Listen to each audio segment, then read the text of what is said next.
And welcome back to another VGX on the Hunt Roadshow. This past weekend, we went to the middle of Minnesota, up toward the North Shore of Lake Superior, and we hit up every pawn shop, thrift store, and other type of gaming place that we could get games along the way. And we did pretty well.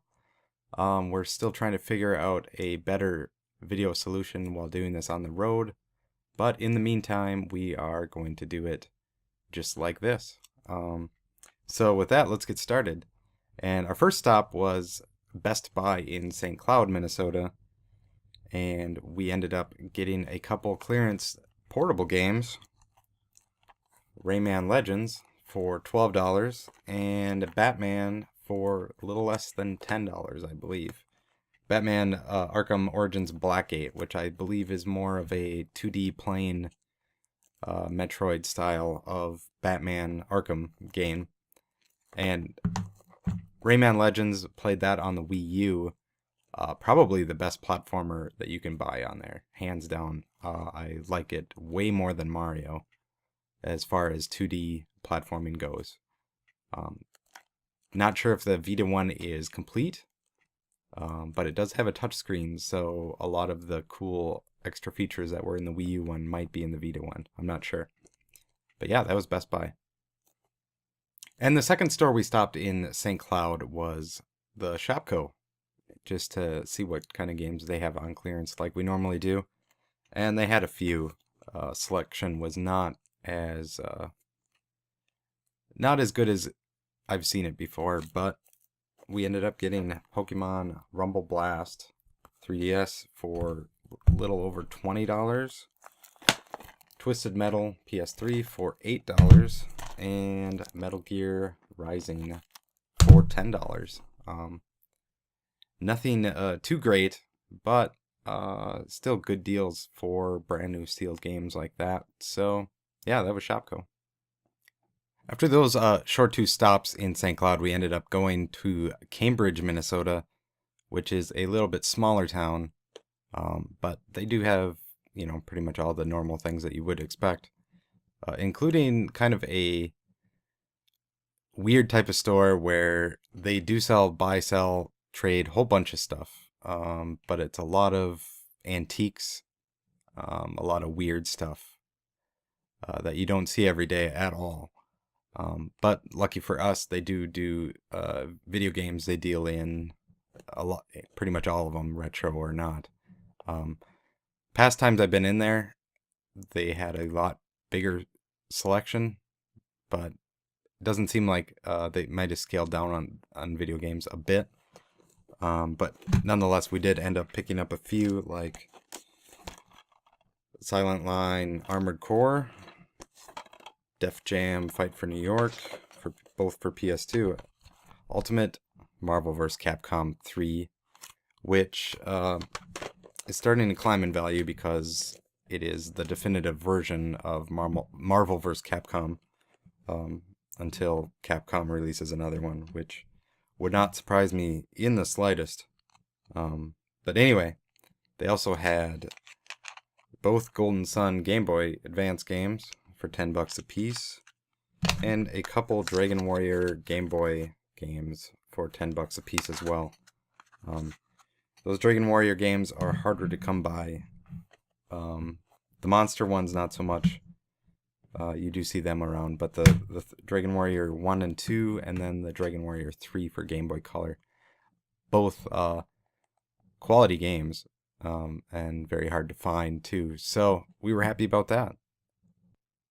In Cambridge, they also have a GameStop, and when we go into GameStop lately, it's been PSP, Wii, DS, and then a few PS3, Xbox. We kind of look at those, but it's mostly focusing on those older games that just kind of sit there and nobody wants them anymore. And in this one, we ended up finding No More Heroes 1 and 2 for Wii. Those are both quality games, mature games on the Wii, which are a rarity for the Wii. There's not too many of them. But on the Wii, there's also a lot of shovelware and weird games that have weird names that I know nothing about. And that's kind of the reason I just buy them, just to see what they are, because when you kind of do the old game shopping like you used to as a kid, all you could go off of was the cover. A lot of times you didn't really know what the game was about. So that's kind of what I do with these cheap Wii games and PSP games and stuff like that. If I don't know what it is and it's got an interesting name or cover, I just pick it up. Why not? And today we ended up getting Wicked Monsters Blast. I have no idea what it's about. Yeah, no idea. I don't know if it's a party game or not, probably. And it's probably not very good.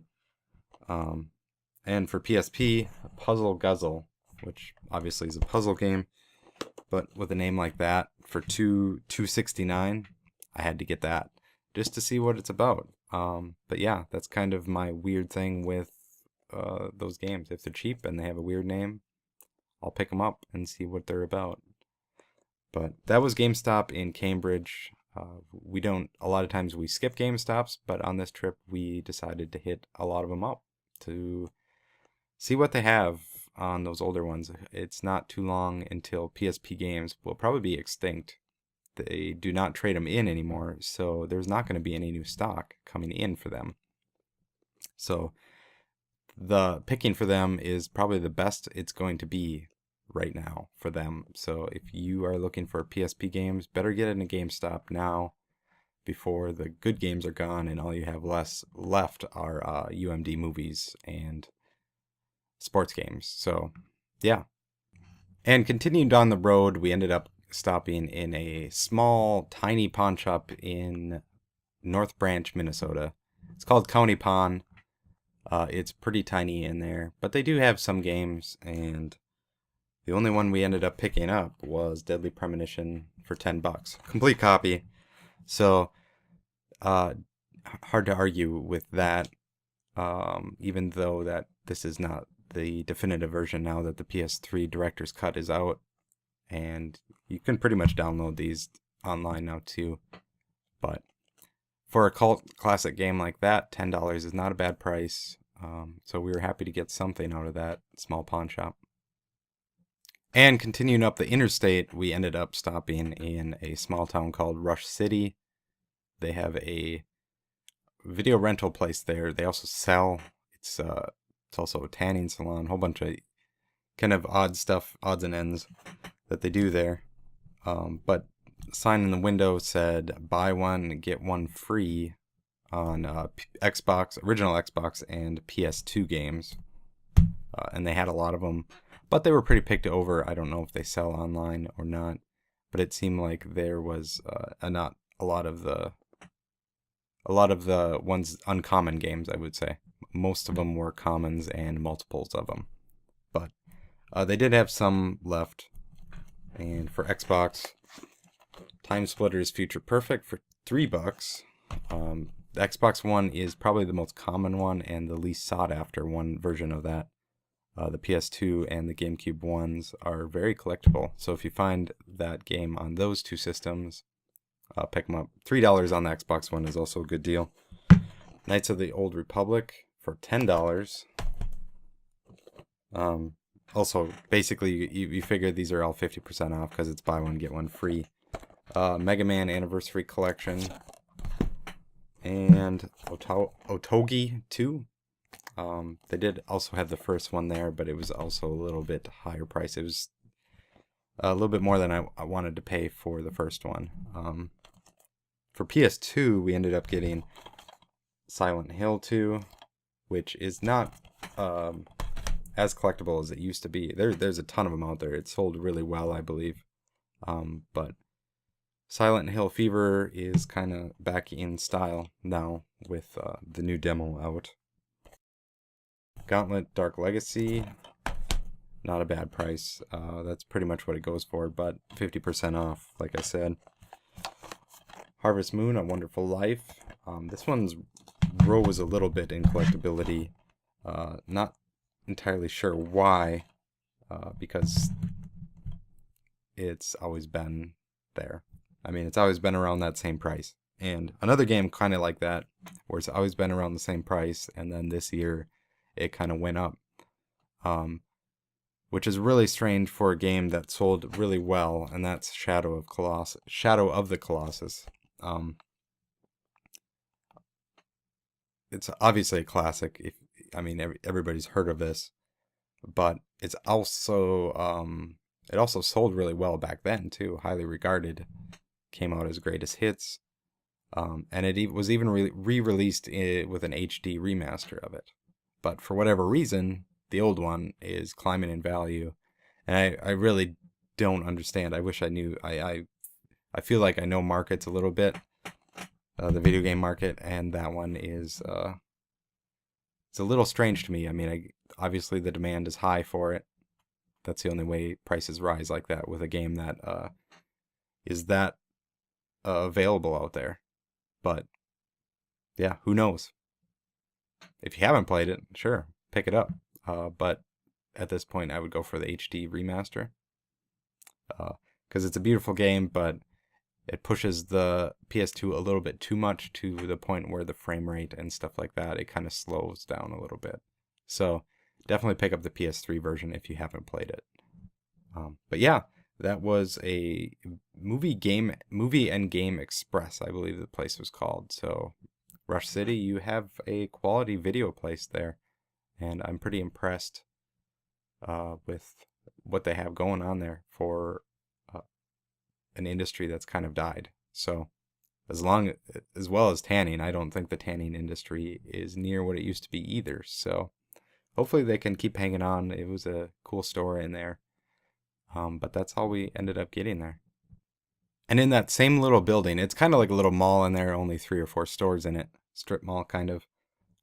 There was a thrift store called Family Pathways, which I'm a huge fan of this little chain of thrift stores that they have in this area, or that area of Minnesota, because they look very nice inside. They also do a good charity, unlike some places like Goodwill is not. I wouldn't classify them quite as a charity. They do some good work, but they kind of, there's definitely a profit margin that they siphon out. And for these Family Pathways, the prices are very fair. It doesn't seem like they look up online. I think they do for a lot of, rare stuff, some unique stuff that they know they have. But a lot of the stuff that they get in, they just do flat rate.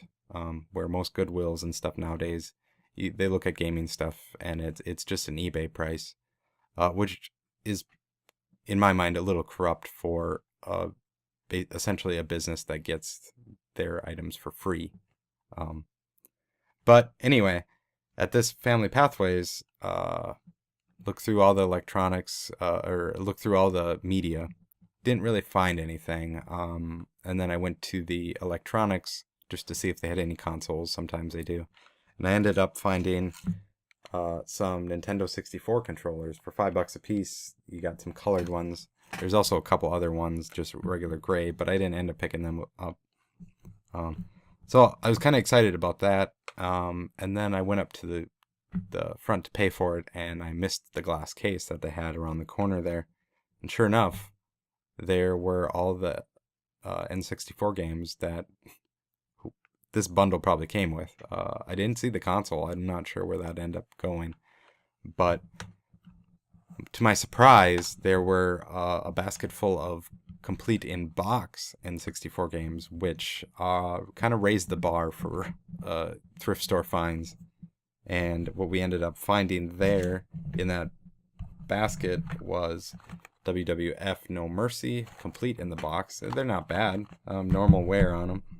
And the one that I was really surprised to find and really excited to bring home, F-Zero X for $6, complete in the box. A very nice score at that thrift store. So yeah, Family Pathways, if you can find them, if there's one near you, check them out. They have very reasonable prices. Not always stocked quite as well as a lot of other thrift stores as far as variety of what you can find there, but definitely something to check out regularly. So yeah, And probably 10 miles north of that is Hinckley, Minnesota. And they have a pawn shop, and that's about it. There was a couple other places, I guess. In the pawn shop, there was not too much to speak of. All the games were pretty much right on prices, and that's fine. And I did end up finding a cool Nintendo bag from probably the 80s, early 90s. And PS2 games were like 3 for $10, so we ended up picking Sega Classics Collection, Lego Island Extreme Stunts, and NFL Street 3. All not great deals, but for $10. These were games that were not in our collection yet, so it's nice to always add new games to the library. Right down the street from that pawn shop is a Family Pathways thrift store that I was just talking about. Another one of those. Not quite the big score that was at the other one, but they did still have some games there. MDK 2 for $2. Def Jam Fight for New York for $2. Cold Winter, Def Jam Vendetta, and Mace Griffin Bounty Hunter. None of them all that great of deals. Maybe Def Jam Fight for New York, that's a pretty good deal on that. But other than that, they're just filler to add to the website.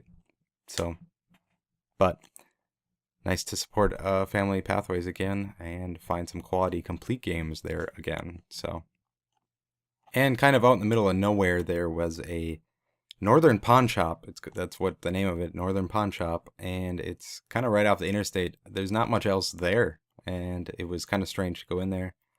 They had quite a few games. Didn't see a lot that we were too interested in, but we ended up picking up Diablo 3 PS3 for $9, which is a very good deal. Their prices were very, very nice. What you would like to expect from a pawn shop. They varied quite a bit. They were not flat rate by any means, but for $9 on that game, that was pretty much kind of what it was across the board on a lot of other games. They were quite a few dollars cheaper than kind of what they were going for online, or what you would have to buy them brand new for, or whatever like that. But they did end up having some older retro games as far as PS1. That's about as old as they got, actually. But picked up Mortal Kombat 4, a complete copy, and Spider-Man 2 for, I think they were $2 a piece or something like that. And for $2 a piece, I know it's only a disc only, but probably one of the better deals for today was Harvest Moon Back to Nature for PS1, which that's a remake of Harvest Moon 64, sort of, on the PlayStation. But not quite as good from what I've heard. I've not played that. I've just played the 64 version. But still nonetheless very collectible, because people don't really want it for the 64. Or they'd rather spend a little bit less than the 64 version, which is crept up to around that $50, $40 range. Where this is probably $20, $30. I'm not even sure. But I know $2, it's definitely worth it. So Northern Pawn Shop. I'm not even sure what town it is. It didn't even seem like a town. And our final stop on day one of this trip, we finally made it almost to Lake Superior, and that is in Cloquet, Minnesota, right outside of Duluth. And we ended up stopping at the pawn shop right before it closed.